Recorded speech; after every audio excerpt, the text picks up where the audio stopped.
నా మిత్రుడు నిన్న ఒక కోరిక కోరారు. ఏమయ్యా కోటేశ్వరరావు, పద్మావతీదేవి ఆయన భార్య అంటారు, బానే ఉంది. బీబీ నాంచారి శ్రీ వెంకటేశ్వరుడి భార్య అని చెప్తుంటారు. మహమ్మదీయ కుటుంబంలో పుట్టినటువంటి వనిత వెంకటేశ్వర స్వామి వారికి భార్య ఎలా అయింది? ఎక్కడుంది? ఏ ప్రమాణాన్ని ఆధారం చేసుకుని బీబీ నాంచారి ఆయన భార్య అని చెప్తున్నారు? 4 మాటలు నీకేమైనా తెలిస్తే చెప్తావా అన్నారు. నేను ఒక విషయాన్ని అందుకని ప్రస్తావన చేయవలసి వచ్చింది. తిరునారాయణపురం అని కింద నారాయణపురంలో వెంకటేశ్వర స్వామి వారికి పెద్ద దేవాలయం ఉండేది. అందులో ఆ తిరునారాయణపురంలో ఉండేటటువంటి వెంకటేశ్వర స్వామి వారి ఉత్సవ విగ్రహానికి సంపత్ కుమారుడు అని పేరైంది. ఢిల్లీ సుల్తాన్ గారు తిరుమల క్షేత్రానికి దండయాత్రకు వచ్చారు. ఓరుగల్లు దాటిపోయి ఇటువైపుగా దండయాత్రకు వచ్చినప్పుడు ఆయనకి ఎందుకు ముచ్చట కలిగిందో, స్వామి ప్రేరణ ఏం కలిగిందో, దేవాలయంలో ఉన్నటువంటి స్వామివారి ఉత్సవ విగ్రహాన్ని ఢిల్లీ పట్టుకెళ్ళిపోతే అది అంతఃపురానికి వెళ్ళిపోయి అంతఃపురంలో పెట్టారు.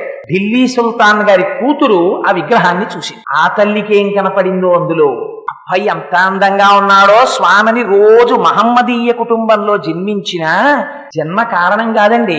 ఏమో ఒక్కొక్కసారి ఉంటారు, ఎవరిని పడితే వారిని కేవలం జన్మ చేత మతం చేత మనం నిర్ణయించలేము. అదిగో ఆనాడు ఆ ఢిల్లీ సుల్తాన్ గారి కుమార్తె అయినటువంటి బీబీ, ఆవిడ మోహించింది స్వామిని చూసి. ఆయనని తన భర్తగా భావించి సేవలు చేసింది. భగవద్ రామానుజులకి తెలిసింది తిరునారాయణపురంలో ఉండవలసినటువంటి ఉత్సవమూర్తి ఢిల్లీ సుల్తాన్ దగ్గర ఉండిపోయారు.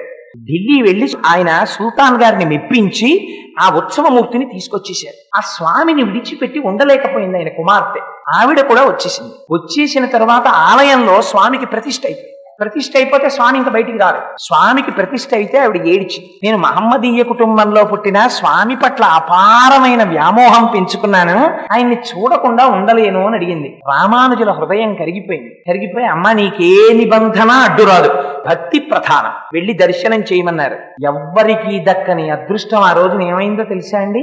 ఢిల్లీ సుల్తాన్ గారి కుమార్తె లోపలికి వెళ్లి స్వామిని చూసి కన్నుల నీరు కారుస్తూ స్పృహ తప్పి పడిపోయి స్వామిలో ఐక్యమైపోతే అప్పుడు భగవద్ రామానుజులు నిర్ణయం చేశారు, ఈమె కారణ జన్మురాలు, సాక్షాత్ ఆండాళ్ వంటి తల్లి, ఏమో ఏ కారణం చేతనో మహమ్మదీయ కుటుంబంలో జన్మించింది అని అప్పుడు బీబీ నాంచారికి విగ్రహం చేయించారు.